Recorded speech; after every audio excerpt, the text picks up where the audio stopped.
Hey guys, this is Kysen here, and today I'm going to show you how to make a very efficient skeleton spawner farm in Minecraft 1.15, and it'll get you up to 4,100 XP per hour. Okay, so the first thing you need to do is find yourself a skeleton spawner. Now, if you know the seed to your world, you can actually use a website to tell you exactly where that will be, and I'll put a link in the description if you want to use that. If you don't know the seed, of course, you'll just have to find one the old-fashioned way. Now, I recommend you use 4 glowstone in the way that I have here to prevent any mobs from spawning while you make this farm. Then we need to clear out some space around it. So we need 2 on top, which you'll be fine with, and we need to go down by 3, so 1, 2, and 3, and we also need 4 in each direction of the spawner, so 1, 2, 3, and 4 like that. So I'm going to go and dig this area out now and show you what you'll be left with. So you'll then have something that looks like this. Now at this stage you could do the old-fashioned thing of having the 2 blocks above the spawner and put a roof on top, but you can actually make this more efficient by about 4.5%. What we do, if we place a block there and get rid of these 2, then we place a trapdoor just there like that, and place some blocks around it just like this.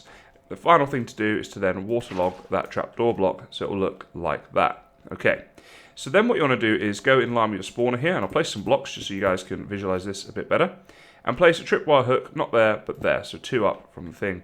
Get rid of those now, and do the same over on the other side, so it will go just there like that. We then want to run string between these 2, across here like this, to connect up the tripwire hooks, and you'll hear a little click, and they'll point downwards if you've done it correctly. Okay, very good. So now what we want to do is we want to place a bit of space here, because we're going to need a redstone dust in here. Place a block there like that, and let's come up here like this. Okay, get rid of these, run some redstone along the top here, going towards the trapdoor block there. Now if you've done it correctly, once you hit the trapdoor it will open. So I think maybe I'm 1 off, place it there, let's have a look here. There we go, so then your water comes out, and when it's not being powered, it will go back, and that's how you know you've done that bit correctly. Okay, so once you have all of that in place a temporary block on top of the spawner, just like that, and come to the side here that has the glass blocks holding in your water, or whatever blocks you used. Then place a fence gate here, and 1 here, 1 here, 1 here, 1 just down there like that, and 1 like that. Okay, then we're going to come around to the front here, and we're going to place 1 just in here like this. Okay, so now we need to open all of these fence gates. Go around here and open these back ones as well. So once they're all open, we can then get rid of that temporary block. And now if we use the tripwire hook, you'll see the water flows like that. So anything that spawns down here is going to trip the tripwire hook and be pushed off the edge just like that. Okay, so next up we're going to do the water system to start funneling the mobs into one spot. So what we do here is you go onto the side where your glass is, like this. You come down to this corner and you're going to go 1, 2, 3, 4, 5, and 6. So you create this little shape right here. So again, over in this corner, 1, 2, 3, 4, 5, 6, like that. Then you want to come down to the dead middle here, line up with spawner, come down like this, 1, 2, 3, and 4, just like that. Next you can go ahead and place water on this corner, and you'll see it all funnel down just like that. Very good. Next up you want to delete this block here, and this block over here. So now you have something that looks like this, and when the water flows, it's flowing in the same direction there as the water on the bottom. So that's how that will all work. Okay, so next we need to go over here and make a bit of a tunnel. So we're going to go 1, 2, 3, 4 deep in total. Come out here, we get rid of this block right here. You actually place a slab up there to make the skeletons go in a little bit quicker.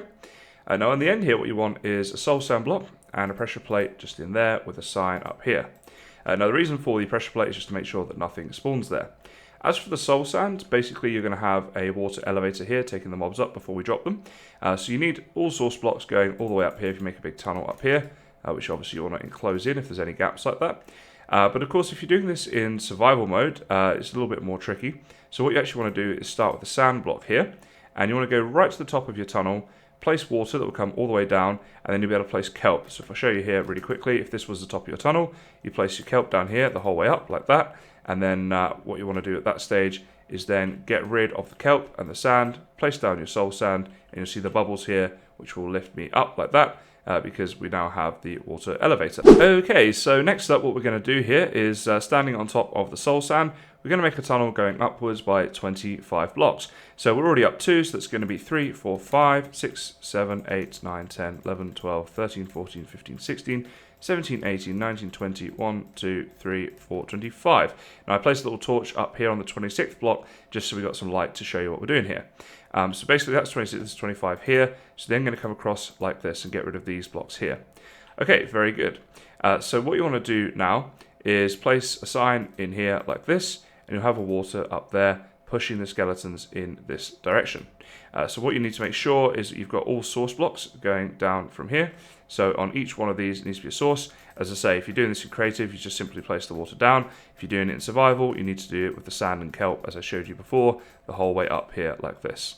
And we can even place one in there. Okay, so basically now if I'm coming down to the bottom here, if you were a skeleton, you walk in, you get pushed up here like this, and you get taken off in this direction. Now, of course, once you get rid of that torch and you have the stone there, because I'm just using that to show you guys, it'll work a lot better.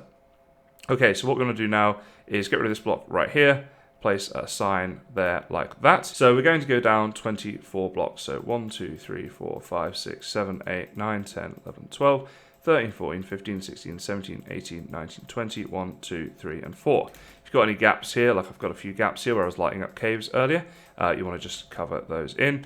So we get down to the bottom here, and we can place a bit of a area here, which we're going to use to set up our killing chamber. So once you've got this chamber here, this is where they're going to drop down. What you can actually do is my water comes from that direction. So if I break out these two blocks just down here, I can see the soul sand. So I know I'm in the right area. So basically, in line with the soul sand, what you can do is place your double chest in here like this and have the hopper going into it there like that. Then what you want to do is have a slab in here like this, and you can put one there like that, so you can still open the chest, and you can also still see the mobs and kill them when they fall, and collect all of the drops just like that. And basically your spawner, there we go, the water for it is just off in this direction here. You can see it right there.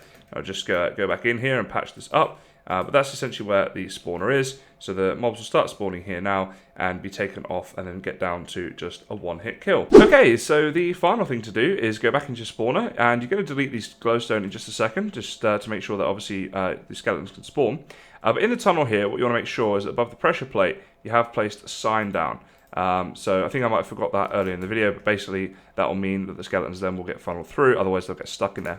So yeah, make sure that's done, and then get rid of these 4 glowstone here like this, and skeletons, you'll see here, they'll start to spawn. Of course, I came in through this gap, so I need to plug this gap up, and then we can go and get all of our drops. So here we are, guys. This has been running for a couple of minutes, and we got a few skeletons spawned here, as you can see, and we give them a hit, we get a ton of XP. A little bit gets stuck in there, but as you kill more, it will jump out to you. And we get all the drops going into here, and of course we get some that go into our inventory as well. So quite good work for just literally a few minutes of spawns there. So guys, that's it really. That's the skeleton spawner, the most efficient way to do that in 1.15 right now. And where you stand to kill them, you can just stand there and AFK this for as long as you like, and then come back on and get loads of your XP and drops. So I hope you liked this video or found it helpful, and if you did, please do like and consider subscribing. It is greatly appreciated. But for this one, that's all guys, so as always, thank you very much for watching, and I'll see you next time.